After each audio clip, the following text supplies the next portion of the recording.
We're all that's wondering what's going on. We're in a mass shooting. And why are we in a mass shooting at a graduation? That's Denise Wilson, one of many people who witnessed the chaos outside the Altria Theater in Richmond on June 6, 2023. Today is 1 year since the actions of a 19-year-old turned the lives of dozens of people upside down in the moments following Huguenot High School's graduation. Our Bill Fitzgerald joins us now here in the studio with our complete coverage. Bill? Cheryl and Julie, graduate Sean Jackson and his stepfather Renzo Smith lost their lives when gunfire broke out. Amari Pollard has since pleaded guilty in Jackson's death, but the person responsible for Smith's death remains a mystery. That's just one of the questions we have yet to get answers to since that shooting. To help us understand where the case stands today, Crime Insider John Burkett takes an in-depth look at everything that's happened over the last 12 months, from the moments the first shots rang out to new developments just weeks ago. The afternoon of Tuesday, June 6th, 2023. A joyous occasion inside the Altria Theater in downtown Richmond as Huguenot High School seniors receive their diplomas. Moments later, happiness devolves into chaos. At 5:13 p.m., gunfire erupts outside the building. Hundreds of people run for their lives. Folks were stampeded. Saw a lot of people sustain injuries. Officers on site call a mayday, and nearby VCU alerts students to stay inside and avoid the Monroe Park area. When the dust settles, 18-year-old graduate Sean Jackson and his stepfather Renzo Smith are dead. 5 others injured. It's just incredibly sad to be reporting something like this on what was supposed to be the happiest day of these teenagers' lives. 4 guns are later recovered from the scene. Sir, get over here! No, get over here! 5:16 p.m., the suspect Amari Pollard is taken into custody in a nearby parking garage. Excuse me! Sir, put the gun down! Please put the gun down! 405. That night, cries of anguish from local leaders. Is nothing sacred any longer? Is nothing sacred any longer? Our kids can't take it, our teachers can't take it, our families can't take it anymore. I beg of you to stop. June 7th, Pollard is charged with 2 counts of second-degree murder. Detectives saying the bloodshed was the result of an ongoing feud between the 19-year-old and Jackson, former friends. June 11th, a grieving mother and widow appears at a Sunday afternoon vigil. I really just don't know what to say because I lost my baby and my husband. And Richmond's police chief warns against retribution. Revenge isn't the answer. If any of you are thinking of retaliating, please don't. Let us handle it. We're on this case. June 12th, CBS 6 reports that Jackson had been a homebound student, meaning he had attended school virtually. We'd later learn that was due to a threat of neighborhood violence. Around the same time, some school board members began asking if Jackson should have been allowed to attend the graduation ceremony.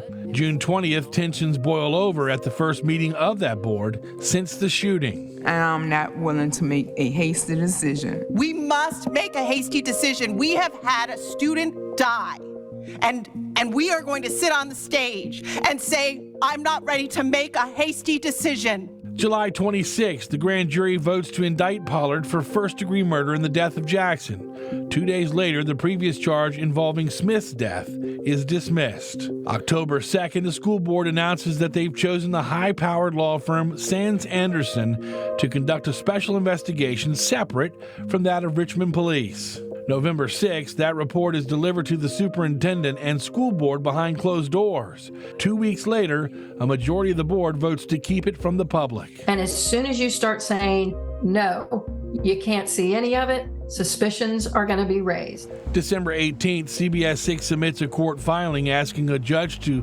compel RPS to disclose the findings. We ultimately partner with the Richmond Times-Dispatch in this endeavor.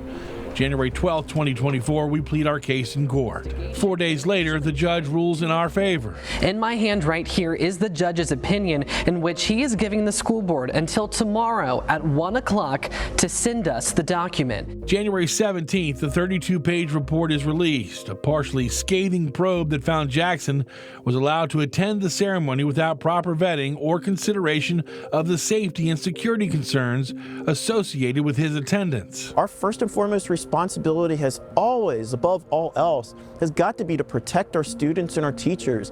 This report demonstrates we did not do that. February 26, one of the most anticipated trials in years, begins. We have complete coverage this evening. The courtroom so packed that an overflow room has to be used for curious observers. February 29th, after days of testimony, the judge rules that the jury should not consider Pollard's self-defense argument a crushing blow to the accused. So what happens next in the case? Hours later, the defense throws in the towel, and Pollard pleads guilty to first-degree murder. He's sentenced to spend the next quarter century behind bars. And the fact that the defendant had so little regard for completely innocent bystanders and children and women, that he brought a weapon and used it in the midst of that crowd, is really what I want people to take away from this. The end of the criminal chapter of the story, or so we thought. April 9th, Pollard's lawyer files a motion asking that his client be allowed to withdraw his plea and be granted a new trial. Attorney Jason Anthony claiming there was a miscarriage of justice and that he himself did not offer Pollard proper legal advice after the judge's self-defense ruling. May 17th, the motion was denied, the judge rejecting the defense's arguments and saying he has learned nothing that leads him to believe that Amari Pollard is an innocent man. That was our John Burkett. On this anniversary, we're sharing the voices of several people who were at the Altria the day of the shooting.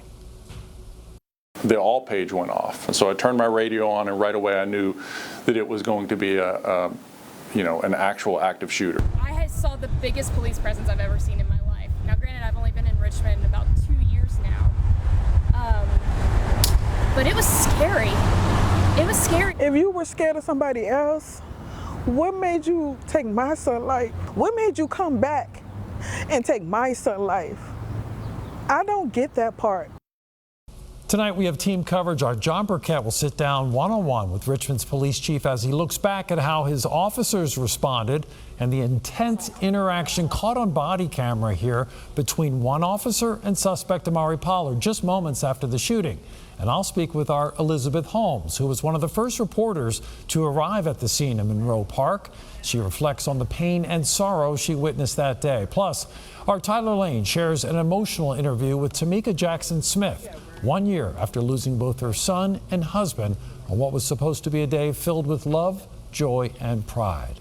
Our team coverage will continue on the CBS 6 News at 5.